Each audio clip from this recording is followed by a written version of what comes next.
Next one on stage, I know what this guy looks like. That's Schönström-Lund. He's a CAN-SOC and a managing partner in Inspired Communication.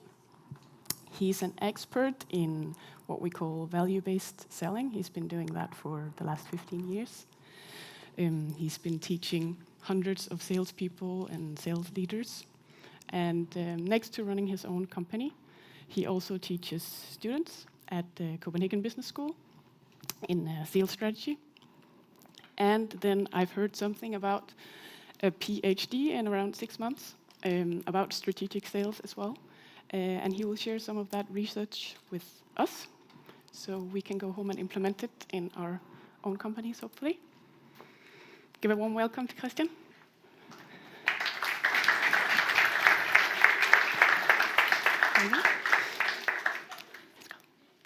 Hvor er vi frem og tilbage? Det er bare der. Okay. Works.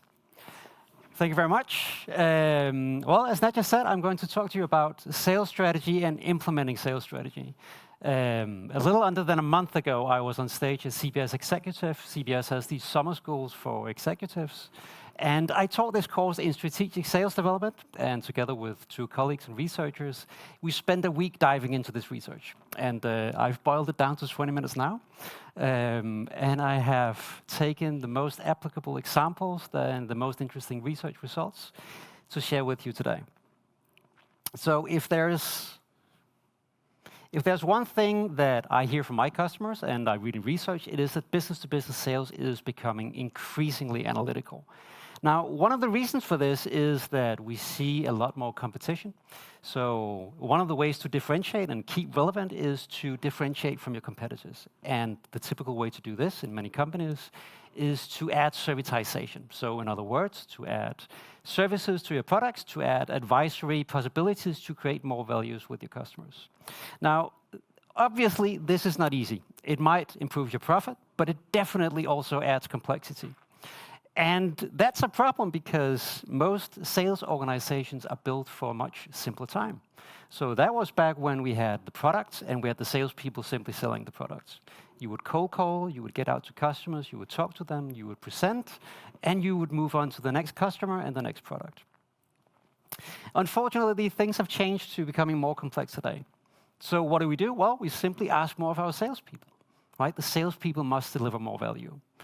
Unfortunately, as the organization, the salespeople themselves are not equipped to just go out and deliver more value. So we demand of them to become more business-oriented, be more business-savvy, and to work more as consultants. But we really need the organization to work with them to enable their efforts. Without that, they're not going to succeed. Within research, we're even talking about something called the collapse of the middle.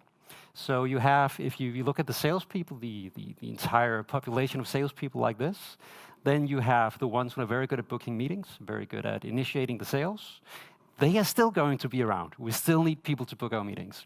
And we are definitely going to need the well-educated, very specialized people who know something specific about an industry, who are experts in given business models, to go out there and present and find the business problems that our organizations attempt to solve. But the ones in the middle are going to have a very hard time adjusting. Let's be honest, not all of them are going to be able to join the rest of us on this journey.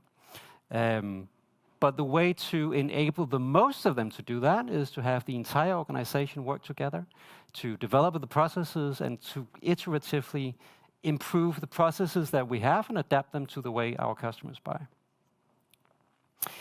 So, sales strategy. What is sales strategy anyway? I presented for Implement Consultancy around a month ago to give them an idea about what's going on in research about sales, and asked them for the definition of sales strategy. And there were a few similarities, but it also went very much in different directions. And we really do need definitions, especially within research, because if we don't know what we're talking about, it's very difficult to measure it. So this is what we do in research. We come up with hypotheses, we have a construct, we need something to measure. And the definition I'm using today is from the article here, from classic articles from 10 years ago. So it means the extent to which a firm engages in a set of activities and decisions regarding the allocation of scarce sales resources, such as people, selling effort, money, to manage customer relationships on the basis of the value of each customer. for the firm. So, in other words, how structured is the company? How many processes do they have? Are they able to pinpoint the customers where they deliver the most value? So this is a way to understand and conceptualize sales strategy. It consists of 4 different elements. So this is actually the first study that for the first time conceptualized sales strategy just 10 years ago. And the 4 elements are segmentation, prioritization, selling models, and channels. I'm not going to talk about channels today. So channels would be, do we sell online? Do we sell through the phone? Do we sell face-to-face meetings? How do we go about doing this? That's for another time. So today I'm going to focus on segmentation, prioritization, and selling models, specifically value-based selling, which I know the most about. And I've chosen this one study that you can implement directly at your own organization, that researchers were able to improve revenue growth, or to enhance revenue growth by 65% in 1 year, just by changing the way that they segmented their customers.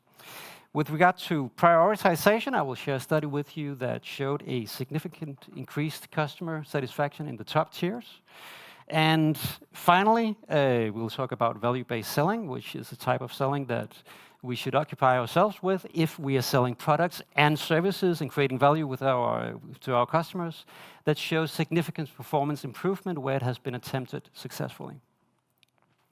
So let's start with segmentation. So once again, we need some kind of definition. And I'll go with this one that says that customer segmentation refers to the degree to which a firm undertakes the systematic process of developing a highly granular customer typology that allows for the identification of individual customers within each target market. So individual customers within each target market, a systematic process. So doing something completely, making sure that you have the right kind of segmentation effort and that you can find individual customers, the ones that are most valuable to your customers. Now, how many of you have evolved, or how many of you have completed a highly granular customer typology process within the last year? None? Not so surprising, and you shouldn't be shy about this. The researchers that did this survey said that many companies hadn't done any segmentation for the past 20 years. So trust that you're not alone. Now, interestingly, though, segmentation in the study that tried to figure out what works with sales strategy, because they know that sales strategy is really important for performance. But what is the factors that are most important for results, for individual sales results? And they found that segmentation was the one factor that had the most impact on sales performance. Interestingly enough, when I told the consultants at the Implement that this was the case, they told me, well, you know, our customers, I don't think that segmentation is the most important thing on their list. Well, that to me says that there is a very big opportunity here. Because if we haven't spent our time segmenting in some kind of way, and we know from research, like hundreds of companies in many different of the most impactful articles that this makes results, well, it's an untapped opportunity to dive into. So the study I talked about did something else than what we normally do and what most of us have been brought up with. So I have taught customer lifetime value for a long time. So if you don't know, customer lifetime value is simply looking at, so how do we find the most valuable customers if we say that we're looking for the ones that give us the most value over the most years. And unfortunately, this is not that easy. It works a lot better with business-to-consumer companies where you have a lot of data, and then you end up with formulas such as this one, and they get increasingly complex. But in business-to-business context, where we have fewer customers, longer relationships, it's not possible to do it as simply as this. And the problem is also that when you start doing this, the effort of collecting all this data might turn out to be more expensive than the money you actually gain from segmenting your customers according to customer lifetime value. So the researcher thought, let's do something else. Instead of looking at the data we have in our organizations, why not actually use our salespeople? So they told the salespeople to go out and ask one very specific question of their customers. Namely, what is your budget for the solutions or the products that we offer at our company? Now, I thought it was quite impressive. They had more than 70% of their customers answer this question. So I'm guessing they didn't just ask, what is the budget, right? So they probably had some good way of asking this question, coming into questioning techniques and making sure that you ask the question in a way so the customer sees the relevance in giving you this information. But more than 70% were willing to share the information. So when they got this information, this is what you get. So you have a map over where your customers are regarding how much they spend on the products and services you offer. And of course, you know how much they purchase from you. So that means that you can adapt your strategies to different customers. So in this case, imagine, for example, that there is a company with a very large total size of wallet, and your share of that wallet is very limited. And you might even have a good customer satisfaction, you have a good relationship with this customer. Well, that means that you have an endless amount of opportunity, right? So you need to be a little bit more aggressive. So the salespeople must move into different parts of the organization. You must find new opportunities because you know that there are budgets somewhere in the organization to go for. Conversely, if you have a very large share of the customer's budget and another customer, well, then you need to have more defensive strategy to protect your interest there, to enhance switching costs, making it more difficult for the customer to switch to some of your competitors. And the result, again, was impressive. It's not that often that researchers are responsible for 65% revenue growth, but that's what happened here. So that was one way of doing segmentation, which is a bit unusual. Prioritization is a bit different, and we need to define it once again. So in this article, they define it as the degree to which customers are treated differently with respect to marketing instruments according to their importance to the firm. So there's one researcher, Professor Peter Fader from Wharton University. He's written a few books about customer centricity. We use it at the course in strategic sales development at CBS. I recommend his books. And he says that there's no such thing as the customer. So often in business, we have a tendency to talk about the customer. But there is not just one customer. There's a vast heterogeneity of customers. And we need to understand how they purchase differently, how they value our offerings, and we need to treat them differently. But does it work? Well, this one study looked at 310 businesses within business-to-business and business-to-consumer organizations. And they came up with a few hypotheses. Now, the first one should be pretty obvious, right? The prioritization should have a positive effect on the satisfaction of top-tier customers. So you find the most valuable customers and you treat them differently, you give them more attention, you make sure that the service level they receive is better than the less important customers. Not surprisingly, there was a significant correlation between treating them better and the satisfaction of these customers. But you would expect that the bottom-tier customers would be less satisfied, right? Because they get less attention. Surprisingly, that didn't happen. Last but not least, they also expected that you would find a positive effect on CRM. And CRM, in this connection, is not the system itself. It refers to the marketing and sales costs that you spend in relation to sales. And once again, they found this significant correlation. So in summary, what you do when you prioritize your customers, when you make sure that you have different processes to different customers and you treat your best customers differently from your, let's say, worst customers, that means that your best customers become more satisfied. There's no decrease in satisfaction for your less valuable customers, and you even spend less money on the marketing and sales costs because you focus your efforts on the most valuable customers.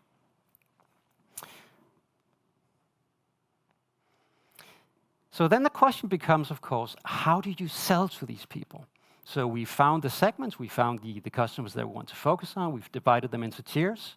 And if we sell products and services, well, then one way of selling is value-based selling.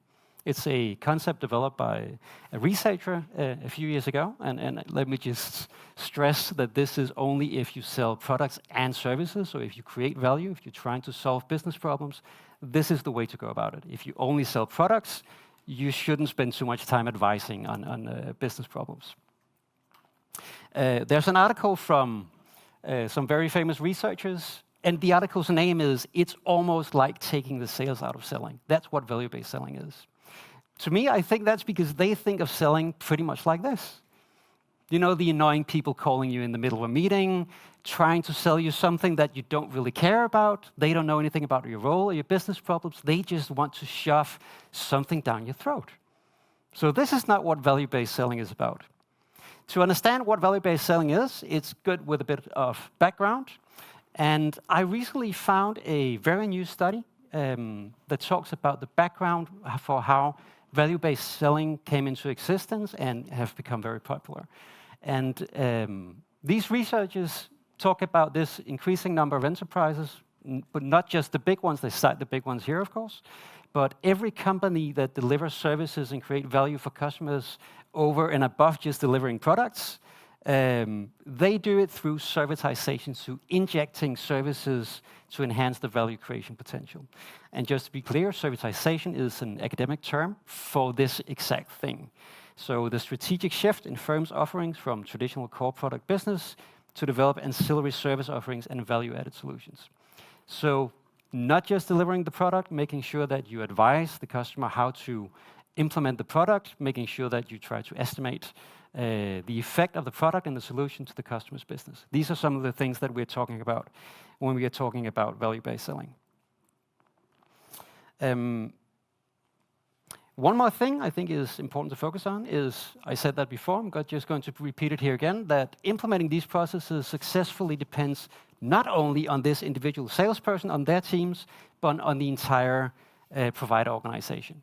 How many of you have heard about sales enablement? Heard that word?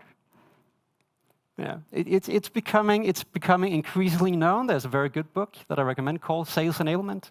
It has not yet become a religion, but it really is getting close. It is something that you just must do in many organizations. You could say that it's just really a panoply of different concepts put together into one. But it is very much what it says it is. It's about enabling your salespeople to sell as effectively as possible to the customers that you care most about. So a blueprint for the organizations to work with the processes and the tools the salespeople need to have success where you want them to have success. That's pretty much what it is. So besides the background, we also need to define value-based selling. One definition is this: understanding and improving the customer's business in a proactive manner. So when I worked for IBM, just when I was about to finish, we were divided into different industry experts. So we were told, you have to pick an industry and you have to become an expert. Same thing happened in Microsoft a few years ago, because they found out that what their customers most wanted were specialists. They didn't just want the traditional salesperson coming out and dancing and talking, being like the dancing and the talking brochure. They wanted advice on how to run the business. And giving advice to how to run somebody's business without industry knowledge is quite complicated, and it's a futile measure. So you want people to become experts, and you want them to be able to generate insights with your customers. There's another term here that stresses the ability to craft a market offering in such a way that benefits are translated into monetary terms. So don't get all too hung up on this one. It's not always possible to translate everything into monetary terms, but it is possible to get way closer than most businesses do get. So you build a business case, simply. If you save somebody for time, well, that time can be measured. If you increase the quality of their products, that should also be able to be measured with their customers at some point of time. So you always go back to your former customers, you find out what's the value we created, and we use that for the next customers. The capabilities that we want from our value-based salespeople are these ones. I think all of them are very good. I've had very valuable discussions about other salespeople and consultants about how to implement this in practice. But I'm just going to focus on the three of them here. And those are, first of all, quantifying the business impact in cooperation with the customer. So that means enabling the salesperson to ask the right questions. So have an understanding of what the customer's business model is, how they make money, what their problems are. And when you do talk to these different decision makers and influencers and sponsors in the organization, the different experts, well, that's where you need to be able to go from what do you want to achieve to what is that going to give you. So not just like from the generic surface where the vast majority of salespeople are. We talk very much on the surface, so you want to improve some kind of time, some kind of quality. But what does this mean? How much money do we believe that you're going to make on this? And based on what proof exactly? So that's one way of quantifying this business impact in cooperation with the customer. Verify and document realized value post-purchase. This is something that's been changing in the last probably 10 years. And traditionally, you would reward a salesperson by volume, right? You say your salespeople go forth and multiply, basically. Go out, sell something, and that's absolutely fine. So the moment the salesperson sold something, well, you didn't expect the person to do anything else after that. That was it. On to the next customer. But now I'm guessing a few of you have heard about, probably maybe even most of you, about the term customer success. A company like Microsoft has customer success managers. And the customer success managers, I'm told, have as much power in Microsoft as the key account managers have. So they're responsible for not selling software that become shelfware, that nobody uses. So we want our customers to use the stuff that we are selling them. Obviously, because that increases the chances that we're going to sell them something else. And we also want to quantify the impact, not just to make sure that our customers stay with us, but also to use for the next customers that we're going to talk to. So this customer, this is the results that they gained. We believe that going forward together, we can create similar results with you based on these evidence and based on the conversations that we've had with people and based on the business cases that we have developed together. Last but not least, tangible reference cases. So if you look at most companies' homepages, they will have reference cases. And they will say something about people being able to do something else that they haven't been able to do before. People being satisfied with the amount of money that they have saved. So we have saved a lot of money, we have saved a lot of time, and so on and so forth. Why not ask these people a few more questions? Why not ask, when you say that you're able to do something today, what exactly were you not able to do before? What does that mean to your business? How do you measure its impact? What are you able to do in a year's time as a result of these changes that we have made together with you that you were not able to do before? I think this is very much a question of lacking questions. So a thing I always end up doing when I work with businesses is talk about question methodologies. And generally, people are not very good at this. So training not just salespeople, but also our marketing people in asking the right questions, that is going to make a very measurable result in creating these tangible reference cases. Tangible reference cases that our salespeople can use when they come out to customers and provide evidence for what they have done before and what the new customer can expect from our cooperation. So that's what they're supposed to do.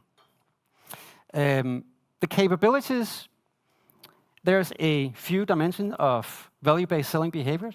We've been through quite a bit of them before in other terms. So identifying the key drivers of customers' earning logic, that means, again, being an industry expert, understanding what makes the most impact on the customer. Is it the solution that we are offering, or is it something else? It's creating the value proposition.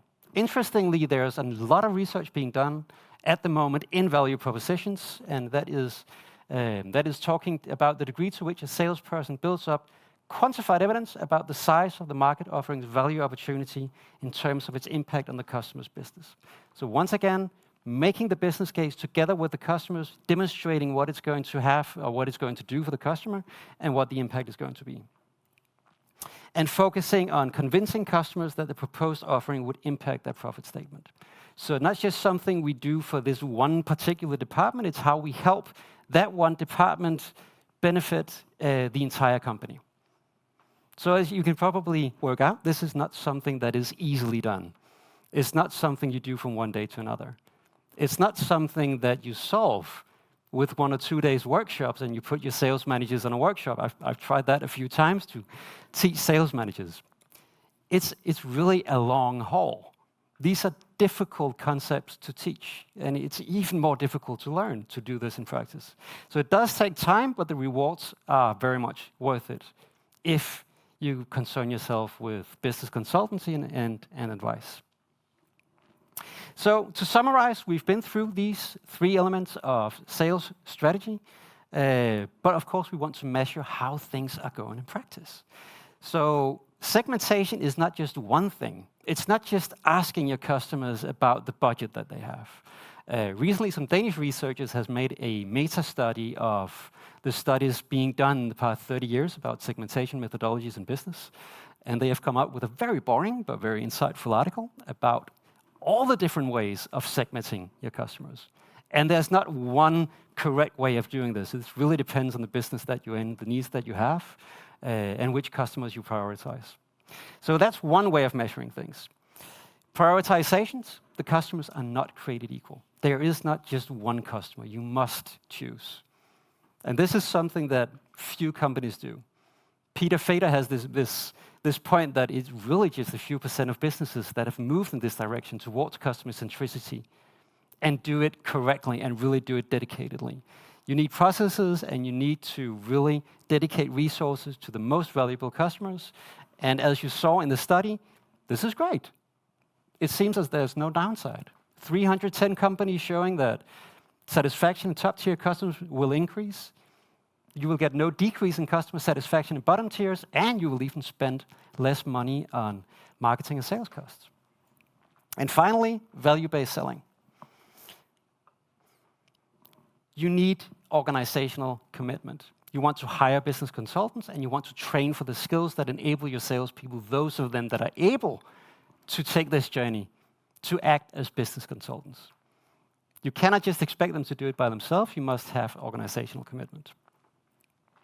So those are the 3 elements of sales strategy. Now the question, of course, is where to go from here. Well, first of all, I really like reading stuff, especially new research. So, of course, that's an option. Simply go to university, sign up, find the articles that's going to give you some ideas. You can follow my research on LinkedIn. I'm going to start a PhD in half a year in sales strategy. There is apparently less than 100 dedicated sales researchers around the world, so I'm going to sneak myself into this very specialized club. I have a guide to strategic sales development on my homepage. If you want a more detailed roadmap, the homepage is pretty much under reconstruction. It's not called Inspire Communication anymore. It's called something way more relevant, Center for Sales Strategy. So that's what it's going to be. This is what I'm going to work with. Or you can book an online meeting with me and my colleague. My colleague is Michel van der Borg. He is a sales professor at Copenhagen Business School. He's from the Netherlands. And together we offer consultancy within these areas that I have presented for you now. So we help you find the most valuable customers, and we help you adapt the processes and construct processes that will help your salespeople sell as effectively as possible to those customers that are most valuable to you. So I'm going to finish with one of my favorite insights. We tend to think that everything must be new in order to have value, but this one goes back more than a few thousand years to a philosopher called Heraclitus. I'm guessing you probably have heard about this one before. He's the guy who said that you cannot step into the same river twice. So in other words, the only constant is change. And that is surely more correct today than it was 2,000 years ago. But working with sales strategy will enable you to make that change in time when you work professionally with these elements that we've talked about today: segmentation, prioritization, and selling models, especially value-based selling for those of you offering consultancy. And that will enable you to stay one step ahead of your competitors. Thank you very much.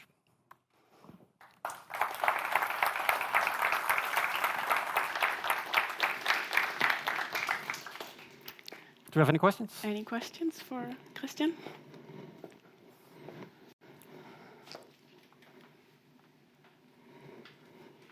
Yes, one here. Mark from Global Denmark again. I represent a small consultancy for 9 people. We don't have a sales organization, which is very typical for any small and medium-sized company. To what extent can a small consultancy like us apply what you've been talking about? Sure. Yeah, that's a good question. I will just quickly repeat for everyone online. So you are a very small organization. You don't really have a sales organization. So the question is, like, how can we apply some of these methods if you're a very small business? Sure. Well, it depends very much what you want to strengthen. When we talk about sales enablement, what they typically advocate is that the more formalized your processes are, all the way up to becoming not just formalized but dynamic, so they change as the times change, that is going to give you better results.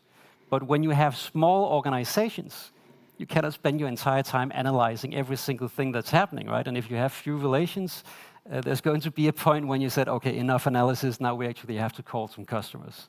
And I know some consultants who have stepped into this trap, spending way more time on analysis instead of calling customers. Still, if you have more than a few clients, finding out which ones are giving you the most value and where they are, who you're talking to, really understanding the value you deliver, should enable you to become better at finding more of this type of customers, and then adapting your sales process to the way that you understand that these customers buy. So there is something to be done, but the smaller the organization and the more expertise you deliver, I would say that there's less need to really spend months and months on analyzing everything. Anyone else? Well, if something pops up, you are welcome to send me a mail. Thank you very much. And I know you can be found on LinkedIn as well, That is if there's anything. Yes. Thank you, Christian. Thanks.